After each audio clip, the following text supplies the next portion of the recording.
Welcome back. The world watched last September as Swedish teen Greta Thunberg chided leaders at the United Nations Climate Summit. The activist says her generation will face the worst consequences of a warming planet. Just 16 years old she is, and so much conviction. Here in Connecticut, we too have a young and fiercely passionate climate activist. She's Sena Wazer. She's just 15. She's already a freshman at UConn? Wow. And she's been involved in saving the environment since elementary school. Yeah, she's been to Washington. She speaks at high school. She helped organize a climate action strike at the state capitol. That was back in September. And here she is to talk about her campaign. Sena Wazer, thanks so much for being here this morning. Thank you. So what got you into this? Yeah, so when I was 5, my parents read me a book about a whale. And for me, that kind of kicked things off. So from there, I got into whale activism and working on protecting the ocean, kind of got into that side of climate activism. And then in October of 2018, I read the Intergovernmental Panel on Climate Change, their report, which was for me very shocking and something that really drove me to focus kind of solely on climate instead. Why is it that there are so many people who don't believe in climate change and they don't think it's real and it's phony, and if we start doing too much, we're going to hurt jobs and all of these other things that they bring up as arguments against worrying about it? Right. I think it's convenient not to believe in it. If we do believe in it, Well, it is scary. It's very scary. Yeah, I agree. But when we take it seriously, then we kind of see all the things that we have to do, all the things that we have to change, and I think, yeah, that scares people, and especially, people in power, who are getting their money from the fossil fuel industry. Of course, they don't want to, agree that climate change is happening because that's how they're getting their money. What was it like to help organize that huge climate rally at the state capitol, where hundreds of people showed up to that in September?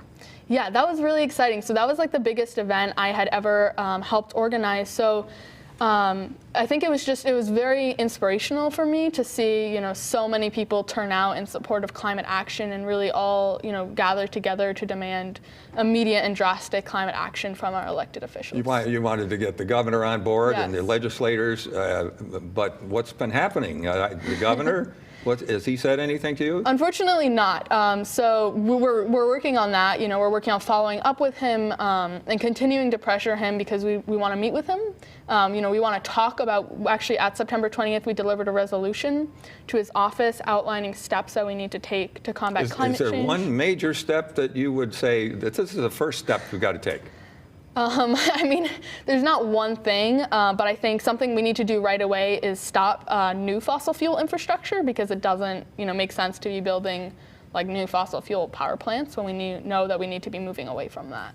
So that's something that needs to be done immediately. Do you think your generation is involved enough? I mean, we saw Greta, we see you doing this here in Connecticut. Do you, when you're a freshman at UConn and you look around at your other colleagues there, do you feel like they're involved enough? Some of them, yes. Like some of them are really passionate about this. I also see it with my friends in high school. Yeah, they really care. But then there are also some people who I find are very disconnected from that and just, I don't know, they don't know about it. They don't care as much. So I think it's kind of, at this point, I feel like we need to just kind of educate more people and really make it clear why this is urgent for everyone. Was your group, I was reading, and I'm not sure I understand it here, were you down in Washington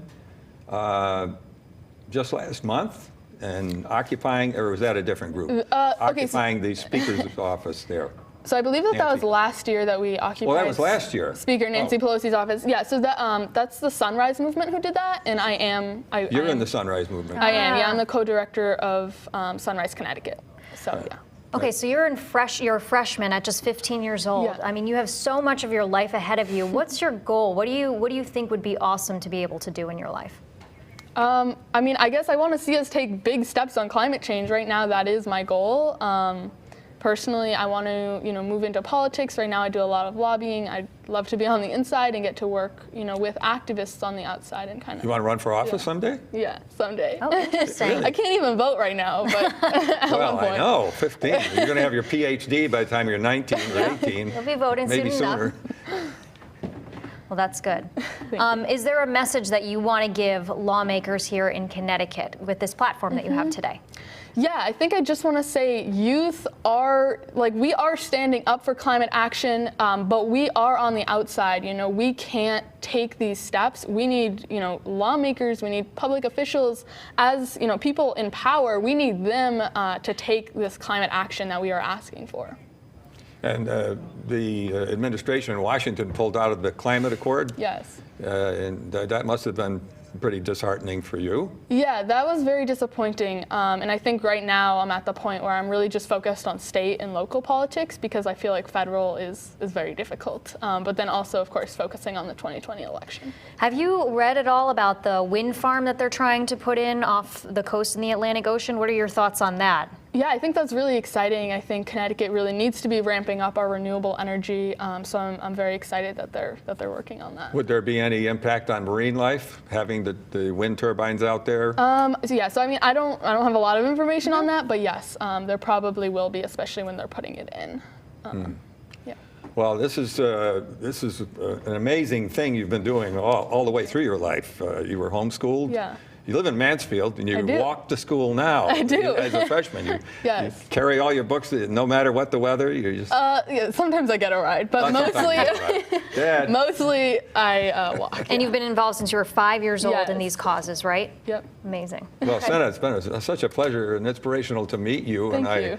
I would love to see a lot more young people like you getting involved in something, whether it's Whatever- this or whatever they believe something in. they really care about. Yeah. Nice to meet you. You're always welcome on the program. Good luck. Thank you. And up next here on The Real Story, it's helping to save victims of domestic violence. It's a new tool from a statewide organization, and it's called CT Safe Connect. We're going to hear all about it from the group's leader, Karen Jarmuck. Stay with us.